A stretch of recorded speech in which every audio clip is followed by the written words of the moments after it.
Hey guys, welcome to Wrestling Days and welcome to this week's NXT review. I'm not sure if you heard, but NXT TakeOver is this Saturday. Man, it's all they were going on about. Normally we would get, say, 4 matches. This week on NXT we got 2. Everything else was just promos, hyping up all the different matches, which is no great surprise, and I can't knock them for it. It's just that, I don't know, that for me they could have done a bit of a better job building up some of the stars that are going to be on the card, like CN. We've seen CN a few times, but he just hasn't connected with the crowd.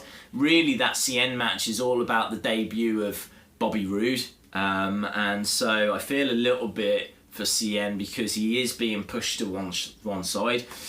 Billie Kay, yeah, okay, she's had a couple of matches, but she's not set the world on fire again. She's just being used for the debut of Ember Moon. You've got Austin Aries against No Way Jose. There really wasn't anything that furthered that match. So you're going back a couple of weeks now. Actually, probably a month since there was any real heat on that feud. I'm looking forward to the tag team match. I think that'll be excellent. I think Bailey Asuka will be great. Nakamura Joe will be great. But I can't say I'm giddy for anything past that. In fact, I can't even quite remember. Is there any other...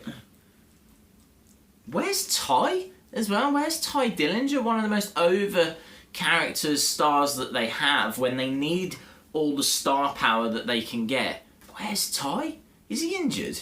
I honestly, I don't know. But I'm just amazed that he's not on the card. I'm amazed Hideo Itami's not on the card. He could have returned at NXT TakeOver. It just feels a bit early for some of these to be on a TakeOver. But anyway, that's TakeOver and we'll do a separate video on that. Let's focus on the couple of matches that there were this week. Hideo Itami against Mustafa Ali. Mustafa Ali coming to us from the CWC.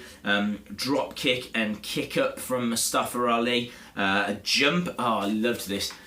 Hideo looks like he's going to jump down on Mustafa Ali or do a stomp. He doesn't. He jumps over Mustafa and then does a back heel to him. I think it was in the head. It was cheeky. It looked like, it could have caused a bit of damage. I really liked it. It was a nice move. It was a bit of a surprise. One of the best baseball slides I've ever seen as well from Hideo.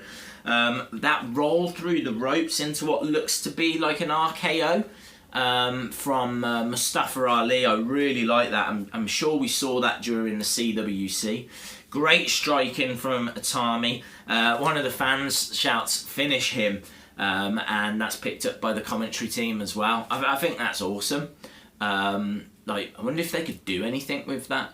But yeah, it's "Finish him," and he does. Itami picks up the victory to the surprise of no one. Mustafa Ali looked all right. Looked quite fluid actually in the ring, and he did during the CWC. He just doesn't really excite. He gets overshadowed, Mustafa Ali, by some of the more exciting competitors. But yeah, this was a decent opener. Bobby Roode promo, Asuka Bailey promo, Regal talking backstage gets interrupted by Billie Kay, and so the match against Ember Moon is made. And then we get our second match. This is Carmella, Liv Morgan and Nikki Glencross from Scotland. Used to be called Nikki Storm. Awful music for Nikki Storm, Nikki Glencross. Just really bland, just very forgettable. Going up against Alexa Bliss and then 2 former Tough Enough competitors. Daria Berenato. Is it Berenato? I'm not quite sure. Daria Berenato and Mandy Rose. Wow, was Corey Graves putting Mandy Rose over. She looks like an Eva Marie with blonde hair that doesn't botch. I can't say at this stage she can wrestle. I'm sure she's kind of got the basics, but we didn't see anything impressive from Mandy Rose. But I suppose at this stage it's just get her out there, get her used to competing. I know she does a lot of house shows. And I'm sure she can hold her own, but there is a danger that she could slip into Eva Marie territory because she's got that, they focus on her looks And women's wrestling is moving away from that. And so Mandy Rose's gimmick is a bit of a throwback to, you know, coming out, gold bikini, long blonde hair, Corey Graves just going crazy over her. I'm much more into Daria Berinato. She, what did they say? 3-time national grappling medalist. I don't even know what that means.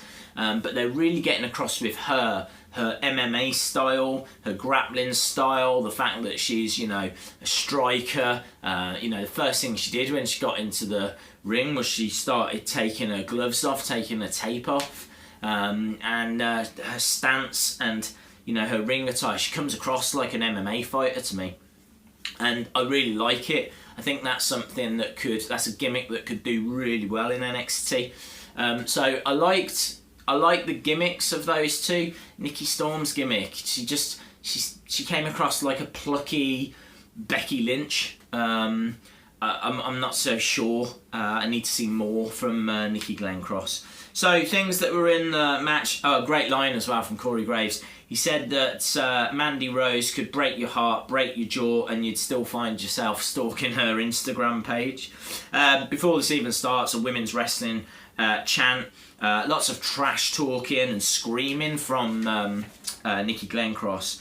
A Glencross body from Nikki, which made me smile when Corey Graves came up with that name.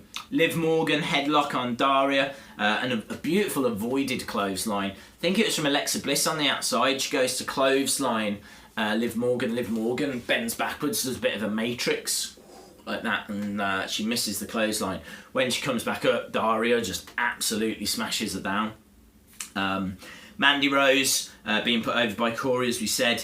Daria looks like Nia Jax's little MMA sister, is what I wrote down here. She looks very similar to her in the face, but as I said, you know, she's much smaller, looks more athletic, more toned, and is very much more MMA and gimmick. Great spear from Daria. She looked really good. Carmella slapped on a code of silence onto Mandy Rose. Kind of came out of nowhere. I think it might have been a pin attempt that she flips round into the code of silence. That is beautiful. That is exactly what Carmella should be doing. A code of silence out of nowhere. And I really enjoyed this. You know, 3 women, 2 of them with very strong gimmicks, making their debuts in this match for the first time, or in a NXT televised match for the first time. Men could really look and try and dissect their characters, see what they're going to bring, see where they fit in. You know, you add into those 3 Billie Kay, who's been getting a very big push. You've got Ember Moon that's coming on board. I think the women's division, Liv Morgan, as we said, was in this, but she's had matches before. Is it Aliyah as well? We've seen before. There's women. There are women in the women's division. We just need to start cementing them now, getting their gimmicks over, their characters over. So I think it's an exciting time. I wrote down excellent for this because I knew it wasn't going to be amazing, because you're getting 3 women debuting in the same match. It's a 6-woman tag, but I enjoyed it. And then final bit that we got after watching a load more Brooklyn Takeover promos was Joe and Nakamura with Regal in an interview. I enjoyed this. Joe, you know, talking about how he's unhappy with Regal. It feels like Regal doesn't want Joe to be the NXT champion. And then you got Nakamura, who Byron Saxton was there. He's like, how do you answer the critics that say you're not taking this seriously? And Nakamura goes, I am taking this very seriously. Big smile on his face. He kept going back to that as well. He's winding Joe up. Joe's like, you're not taking this serious, and he's getting pumped, and he stands up. Regal cuts the interview short. It's kind of, if you're a casual viewer and you watch that interview, I think you would warm towards Nakamura, and I think Joe would come across like, you know, this no-nonsense champion. I think you would get the match. I think you would understand what is going on just from that interview, which, considering Nakamura's English is very limited, and hence why the interview was very short. I think they did a really good job. So I am excited for TakeOver. I will do a separate predictions video, but as I said, this week was only 2 matches, but they were good. Cool. Thanks a lot for watching. Please give the video a like if you liked it. Jump over to Twitter and Facebook to leave a comment, or drop it in the comments below. Let me know what your thoughts were on this week's NXT. If you're looking forward to TakeOver, what match you think might steal the show. Who knows, Billy Kay Ember Moon could steal the show. Yeah, and if you haven't subscribed, I'd really appreciate it if you could. Yeah. Awesome. Thanks a lot for watching, and hopefully you'll join me for that TakeOver predictions video. See you next time, guys.